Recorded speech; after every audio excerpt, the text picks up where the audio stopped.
Merhaba arkadaşlar. Bugün aşure yapıyorum. Bugün ön hazırlıklarını yapıp inşallah yarın da aşure yapmaya çalışacağım. Aşure için öncelikle 3 su bardağı aşurelik buğdayı bir ön haşlamadan geçireceğim. Bunun için tencereme 3 bardak aşurelik buğday alıyorum. Üzerini de soğuk suyla dolduruyorum. 2 litre kadar üzerine su koydum. Şimdi ocağa alıyorum. Tencereyi ocakta kaynamaya bıraktım. İlk kaynama suyunu dökeceğim. Sonra tekrar su ekleyeceğim.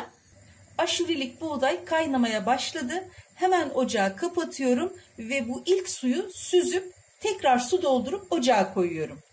O sarı suyu döktüm. Yeniden su ekleyip ocağa aldım. Tekrar ocağa harlı ateşe getiriyorum. Bir taşıp kaynatıp o suyu döküp yeniden su ekleyip kaynattığınızda çok güzel bir sonuç ortaya çıkıyor.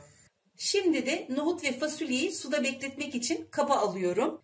1 bardak nohut, 1 bardak da kuru fasulye. Üzerini de soğuk suyla dolduruyorum.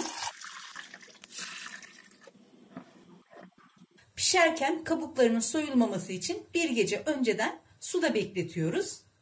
Aşurelik buğday ikinci kez kaynadı. Tekrar ocağı kapatıyorum ve ocaktan alıyorum. Tencerenin kapağını kapatıyorum. Sofra beziyle de iyice sarıp sarmalıyorum. Bu şekilde sabaha kadar bekletip buğdayların iyice yumuşayıp şişmesini sağlamış olacağım. Diğer taraftan kuru fasulye ve nohut da suda iyice beklemiş olacak. Yarın inşallah bütün malzemeleri buluşturacağım. Bir gece suda beklettiğim nohutları ve fasulyeyi süzüp şimdi haşlayacağım. Bir gece beklettim aşurelik buğdayı şimdi açıyorum. Bakın ne kadar güzel olmuş. Şimdi bunu da aşureyi pişireceğim tencerenin içine alıyorum.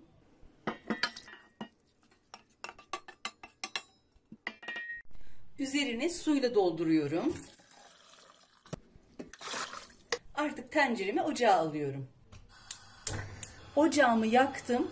Kaynayıncaya kadar harlı ateşte bu şekilde pişiriyorum. Aşurelik buğday kaynamaya başlayınca ocağı orta kısığa getirdim ve bu şekilde yaklaşık 20 dakika kadar kaynatacağım. Şimdi de üzerine 1 çay bardağı yıkanmış, süzülmüş pirinç ekliyorum. Biraz da kaynamış su ekliyorum. Aşurelik buğday ve pirinçler iyice nişastasını verip pişene kadar yaklaşık 40 dakika daha bu şekilde pişireceğim. Toplamda 1 saat pişmiş olacak. Yaklaşık 40 dakikadır pirinçler ve aşurelik buğday iyice pişti. Şimdi üzerine ayrı ayrı haşladığım nohudu ve fasulyeyi ekliyorum. Ocağı biraz açıyorum. Suyu azaldığı için tekrar biraz su ekliyorum. Bu şekilde kısık ateşte 15 dakika daha pişireceğim. İçine 1 adet portakalın kabuğunu böyle minik minik doğradım. Onu da ekliyorum. Malzemelerle beraber kaynasın. Hem rengini versin hem aromasını güzelleştirsin. Şimdi içine diğer malzemeleri ekliyorum. 1 adet çubuk tarçın. 5-6 tane karanfili suda kaynattım. Onu içine süzüyorum. En güzel karanfil aroması bu şekilde aşureye geçiyor. 1 adet elmayı soydum. Küçük küçük doğradım. Onu da ekliyorum. 1 kase fındık. 1 su bardağı da çekirdeksiz üzümü iyice yıkadım. Suyunu süzdürdüm. Onu da ekliyorum. Bu malzemelerle de en az 5 dakika kaynayacak. Şimdi de içine 1 kilogram şeker ekliyorum. Bu biraz az şekerli bir ölçü. Yine de damak zevkinize göre tadına bakarak şeker ayarını yapabilirsiniz. Şekeriyle de en az 5 dakika daha kaynatacağım. Tarçın kabuğunu içinden çıkarıyorum. Artık aşurem tamamen oldu. Rengi, görüntüsü, kıvamı gayet güzel. Çok koyu yapmadım çünkü bekledikçe katılaşıyor. O yüzden şu akıcı kıvam çok iyi. Şimdi ocağın altını kapatıyorum. Tencerenin kapağını da kapatıp 10 dakika kadar dinlendireceğim. Ondan sonra kaselere dolduracağım. Aşuremi bir 10 dakika kadar dinlendirecektim ama başka işler yüzünden birkaç saat bekletmek zorunda kaldım. Kıvamı da bayağı yoğun oldu. Şimdi kaselere dolduruyorum.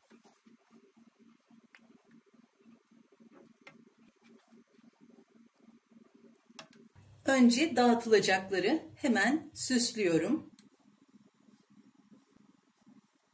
Biraz toz tarçın serptim. Birer kaşık da Hindistan cevizi. Biraz kırık fındık. Biraz ceviz. Derin dondurucuda beklettiğim tane narlar vardı. Bu nar tanelerinden birer tatlı kaşık ekliyorum. Evet arkadaşlar, ilk tepsim hazır. Diğerlerini de bu şekilde hazırlayacağım. İlk kez yapacaklar için bu ölçüler gerçekten tam birebir tutuyor ve kıvam da gayet yerinde ve güzel oluyor. Sadece şeker oranını damak zevkinize göre ayarlayabilirsiniz. Bir de bu aşurede az malzeme kullandım. Hem ekonomik hem kolay hem de tam sonuç veren bir tarif. Hiç tereddüt etmeden yapın ve deneyin derim. Yapacak ve deneyecek olan herkese kolay gelsin, afiyet, şifa olsun.